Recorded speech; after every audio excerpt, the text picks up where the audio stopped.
Amigos y amigas, ¿cómo están ustedes? Nuevamente para presentarles un programa desde Sucesos, aquí en OnePlus TV.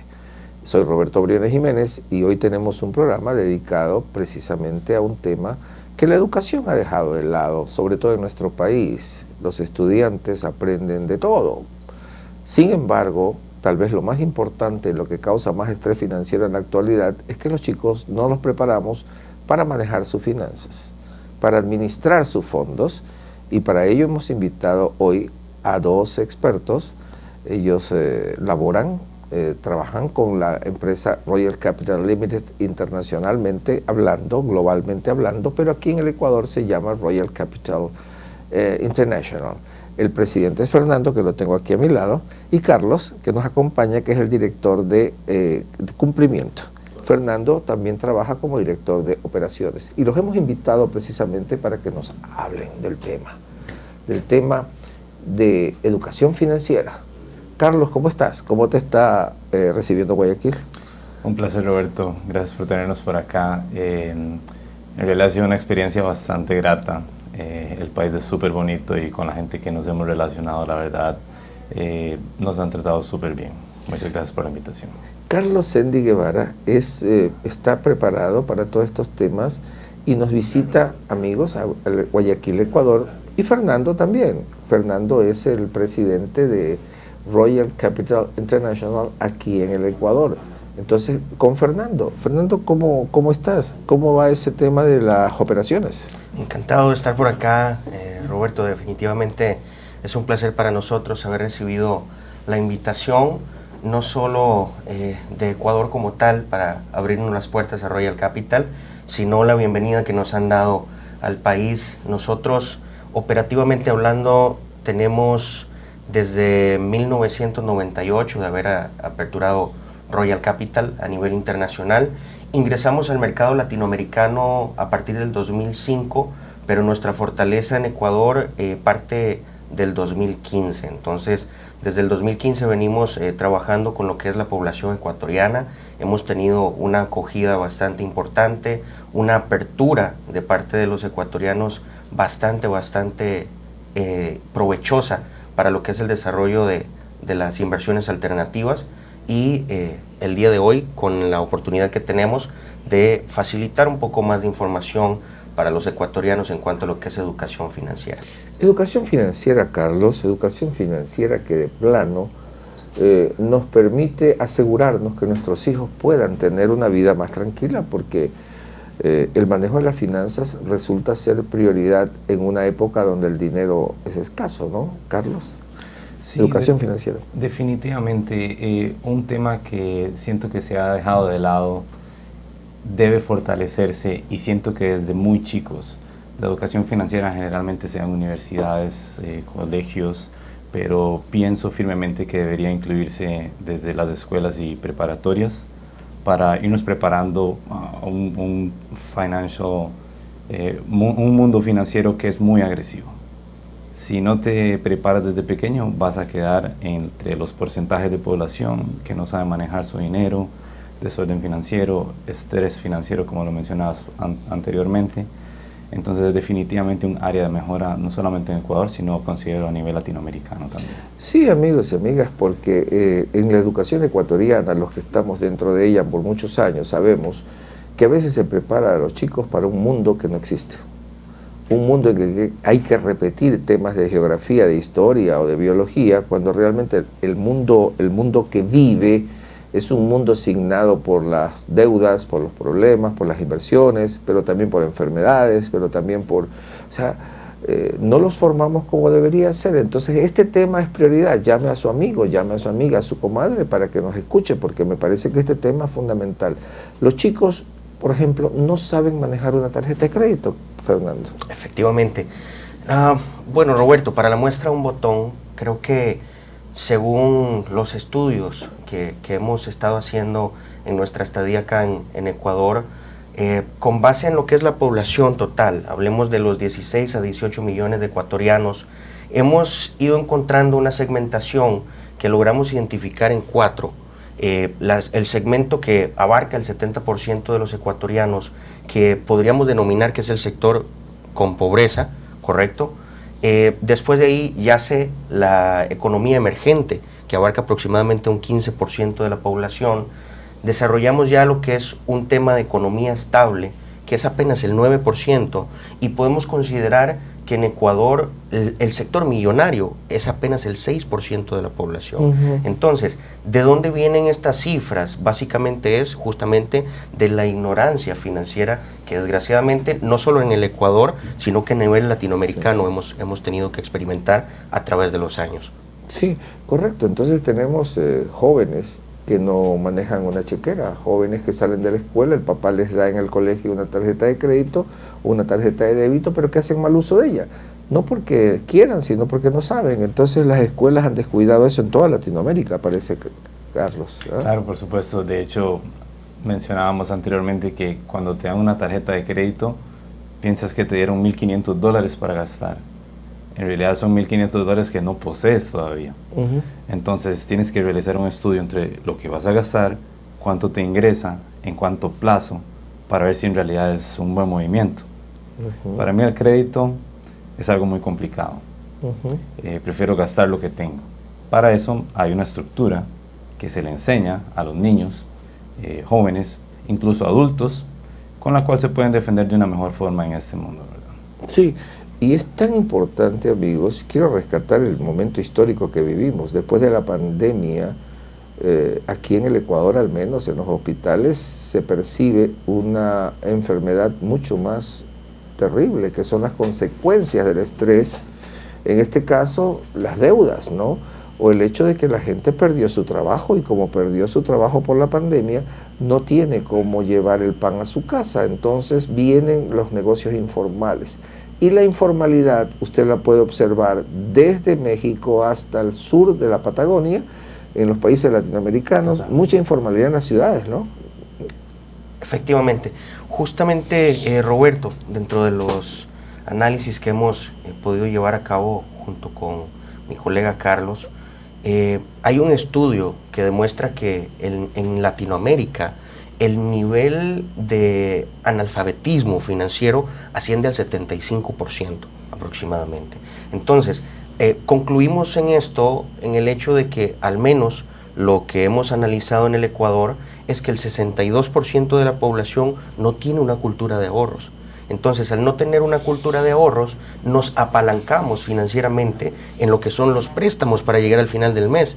Y esto abarca más o menos un 53% de lo que es la población ecuatoriana. Un 53% de los ecuatorianos, o sea, 5 de cada 10 acostumbran a utilizar préstamos para llegar al final de su mes. Esto que has dicho, Fernando, amigos y amigas, a mí me parece importantísimo en el sentido de que cuando las personas necesitan el recurso económico, porque no lo tienen, acuden a lugares impensados. Entonces se dan las famosas estafas a las que estamos acostumbrados en el Ecuador desde hace algunos años. No es de ahora, no es de hace 2 años. No es el señor Nazareno solamente, es de muchísimos años atrás que se acostumbra a hacer estas estructuras piramidales, así se llama, ¿no? En economía. Totalmente. Que evidentemente son estafas al final y que dejan enormes huellas en la gente porque la confianza se desvanece, ¿no?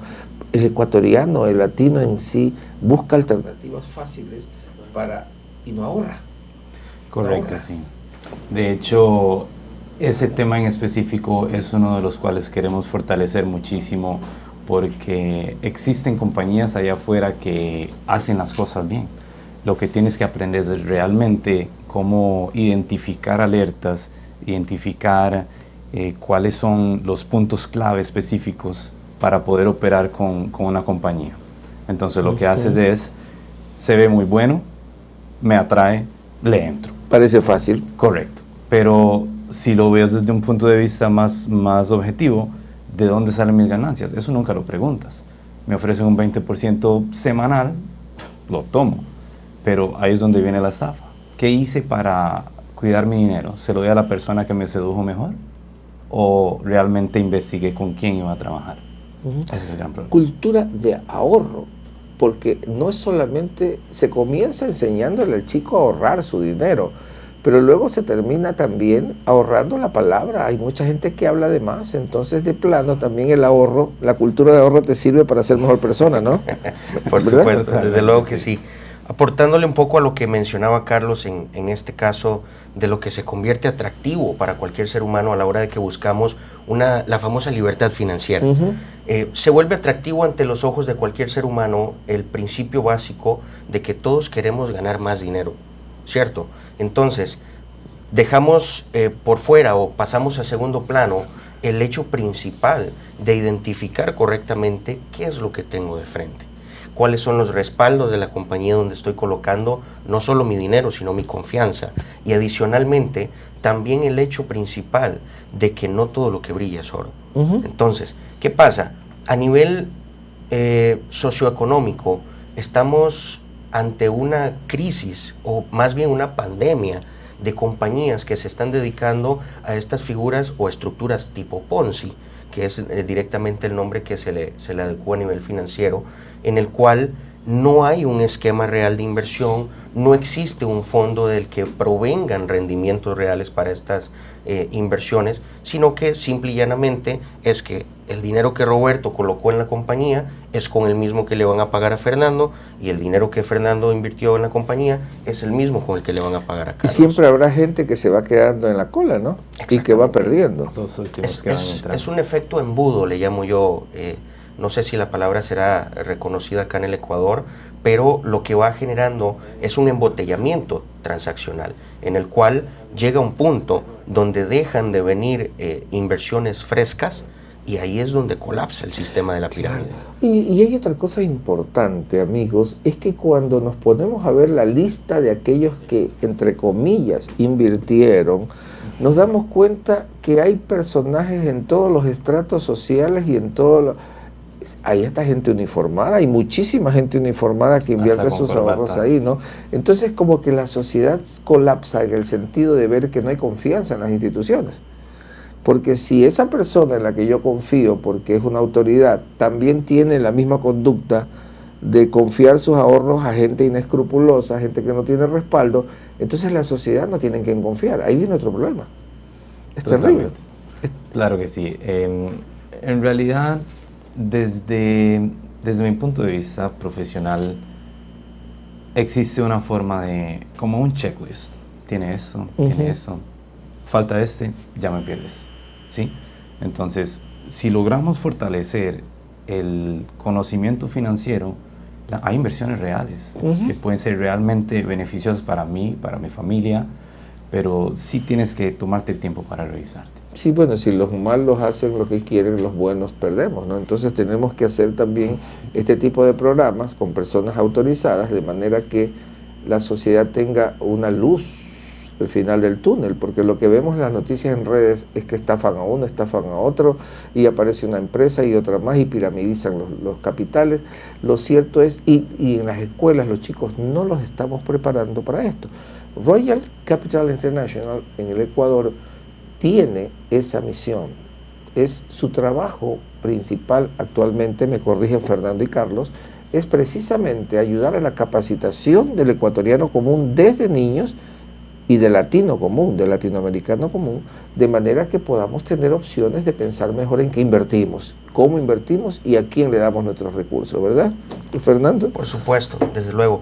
Roberto, el compromiso que hemos adquirido nosotros como institución es justamente traer información de primer mundo a las manos de todos y cada uno de los ecuatorianos, para que las decisiones que vayamos a tomar para un futuro de qué va a suceder con nuestro dinero, qué puede llegar a suceder con nuestros ahorros, pueda afectar de manera positiva a nuestras futuras generaciones. ¿Por qué razón? Porque si de carácter inmediato pensamos únicamente en mi jubilación, no le estoy dejando nada seguro, no le estoy dejando ni bases ni cimientos a las futuras generaciones. Y ese es el compromiso que tiene Royal Capital en este momento con Ecuador, formar y educar a nivel financiero a la mayor cantidad de ciudadanos que nos permitan llegar hasta ellos con una apertura en la cual no solo vayan idealizando hacia dónde van a dirigir sus esfuerzos económicos, sino también que vayan idealizando, transmitir esta cultura financiera de generación en generación. Ahí tenemos, sí, Carlos. Quiero agregar algo. Importantísimo lo que mencionas, Fernando. Inculcar también la apertura a la tecnología. Hoy en día ya el tren de la tecnología, criptomonedas, NFTs, que seas capaz de manejar tu propia inversión, es algo que necesitamos ir sentando bases. Por ejemplo, el dinero virtual. Siempre ha sido virtual. De hecho, Mastercard, Visa siempre ha sido virtual money. Pero ya tenemos que ir acoplándonos a la tecnología. No podemos tener el dinero debajo del colchón siempre. Entonces, adecuar a las futuras generaciones a que tengan la capacidad de entender y poder trabajar con activos tecnológicos también va a ocasionar que haya un beneficio también socioeconómico, ¿no? Eso es lo que ya estamos viviendo, ¿verdad? El tema del dinero electrónico. Y dos cosas que Fernando mencionó y que Carlos ha reiterado. Primero, el tema de la cultura de ahorro. Amigos y amigas, eso es fundamental. No puedes poner excusa de que porque eres pobre no puedes ahorrar, porque ahorras como concepto, ahorras permanentemente. Puede ser 50 centavos, puede ser 10 centavos, o puede ser $1 o $1000, pero de acuerdo a tu capacidad, a lo que recibas, puedes ahorrar. Primero, se va haciendo parte de tu cultura, y la cultura, ahí está todo, tus valores, tus creencias, tus ritos, etc. Eso es una cosa, la cultura de ahorro que tú reiteraste y que me parece fundamental, primero. Y lo segundo es que una vez que la empresa, en este caso Royal Capital International, aquí en el Ecuador, va a trabajar o está trabajando con todo el tema de la capacitación financiera, de la educación financiera, ¿cómo lo hacen? O sea, ¿cómo llegamos a esos grupos? ¿Por dónde comenzamos? Porque el qué está claro, hay que trabajar en eso. Ahora, ¿cómo lo vamos a hacer y dirigido a qué grupos de tipo etario vamos a dirigirnos? Me refiero a la edad, ¿no? A la edad, colegios, escuelas. ¿Cómo lo tienen pensado? ¿Cómo lo están haciendo? ¿Cómo? La estructura se está definiendo. Primero queremos entrar a los grupos donde ya tenemos apertura. Ya. Mediante personas, contactos, super gente, colegas, amigos, más que socios, ¿verdad? Son las personas que nos van a ayudar a ingresar a los núcleos de educación. Educación. Nos estamos refiriendo, por ejemplo, a universidades, colegios, escuelas. El objetivo es grande, es vasto.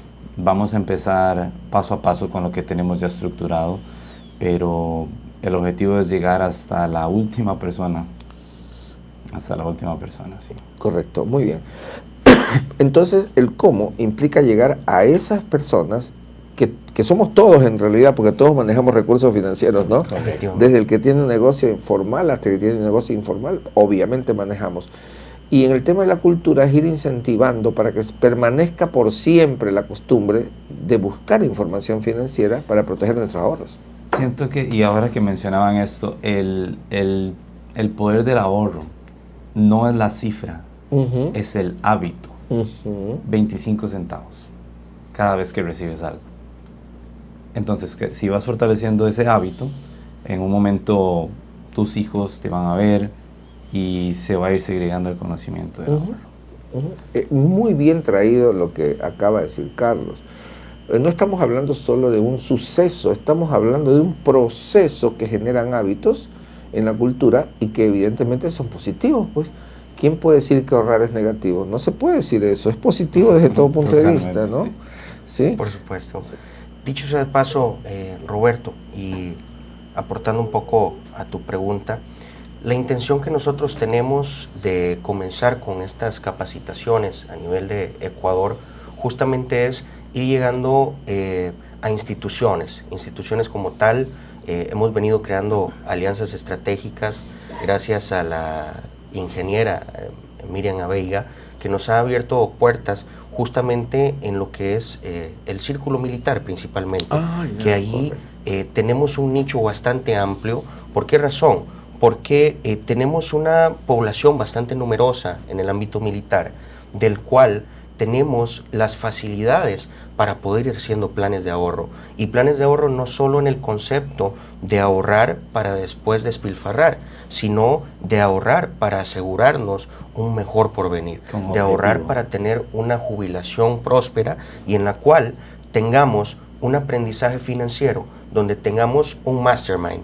Y a lo que me refiero con un mastermind es que tengamos un mentor, que es quien ya haya pasado por ahí, un experto, que es el que te dice qué hacer técnicamente, y adicionalmente un coach, que es el que va a cuestionarte si lo estás haciendo bien o qué tan constante lo estás haciendo. Entonces es direccionar nuestros esfuerzos educativos hacia principalmente estos sectores donde hay numerosa cantidad de población y que tienen la necesidad en este momento de alguien que los oriente, porque como bien lo veníamos explicando, si no llega cualquier hijo de vecino que se le haya ocurrido una pirámide Ponzi y viene y te ofrece el 20% mensual sobre tus 1,000, 10,000, 20,000 o 40,000 dólares, y al final del día, pasado el tiempo, te quedas sin el santo ni la limosna. Es correcto. Muy bien dicho, porque no hay mejor forma de decirlo a la gente que no sea la metáfora. Entonces en la metáfora te quedas sin el gasto y la limosna, como se dice en todos los países latinos. Entonces este tema de lo que dice Fernando y lo que dice Carlos, a mí me parece, como educador, me parece interesantísimo, porque no es el hecho, sino el hábito que se genera a partir de que comienzas a ahorrar con un fin determinado, ¿no? Por ejemplo, mucha gente en Estados Unidos ahorra para la educación de sus hijos, cosa que aquí no lo vemos en los países latinos, ¿no? Vamos saliendo ahí. Así es. Entonces hay muchas familias, tampoco son todas, porque hay muchas familias en los países más poderosos que ahorran desde que nace el niño para que cuando éste tenga la edad de ir a la universidad pueda ir a la mejor universidad, y eso se vive. Acá no tenemos esa cultura, no está esa parte de la cultura. Mucha gente le celebra el primer año del niño y se gastan $1,000 en celebrar un cumpleaños del niño, cuando realmente el niño nunca se va a acordar del cumpleaños porque ni siquiera lo recuerda. Primero. Segundo, que lo hacen es para que los padres puedan generar una comida con tragos con sus amigos, pero no porque el niño se vaya a divertir. Ese dinero puede ser ahorrado para la escuela. Correcto. O para la salud. Y es parte de los objetivos de las capacitaciones que queremos comenzar en Royal Capital. Principalmente el conocer aspectos clave para organizar y planear el uso del dinero. Así correcto.